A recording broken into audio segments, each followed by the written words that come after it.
Hi friends, ఏ పని పోయినా మన పని అయితే తప్పదు కదా. ఇక టెంపుల్కి అయితే వెళ్ళేసి వచ్చినాక ఆఫ్టర్నూన్ అయితే ఈ డ్రెస్ అయితే స్టిచ్చింగ్ చేశాను. దీనికి వచ్చేసి కట్ వర్క్ అయితే ఇచ్చేసాను. నెక్కి పాయింట్ అయితే మనకు స్ట్రైట్ కట్ పాయింట్ అయితే తీసుకున్నారు. పాకెట్ వచ్చేది ఇప్పుడైతే అందరూ స్ట్రైట్ కట్ పాయింట్ అనేది తీసుకుంటున్నారు కదా, అందువల్ల ఈ స్ట్రైట్ కట్ పాయింట్ అనేది కుట్టించుకున్నారు. కస్టమర్ వచ్చేసి ఇలా కట్ వర్క్ అయితే మనకు నెక్కి అయితే డిజైన్ చేశాను. బ్యాక్ సైడ్ వచ్చేసి డోరీస్ వచ్చేసి రౌండ్ నెక్ అయితే పెట్టేశాను. చూడండి, కట్ వర్క్ అనేది మనకు ఇంతకుముందు బ్లౌజ్కి అయితే చూపించాను కదా, సేమ్ అదే మోడల్లో కానీ చిన్న సైజులో ఉంటుంది.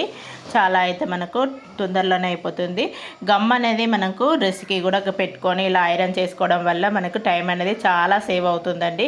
అసలు డ్రెస్ స్టిచ్చింగ్ చేసినట్టు కూడా అనిపించలేదు. ఇలా మనకు ముందుగా అయితే రెడీ చేసుకొని పెట్టుకోండి. చాలా అయితే మనకు ఓన్లీ నెక్ వేసుకొని హ్యాండ్ స్టిచ్ చేయడమే.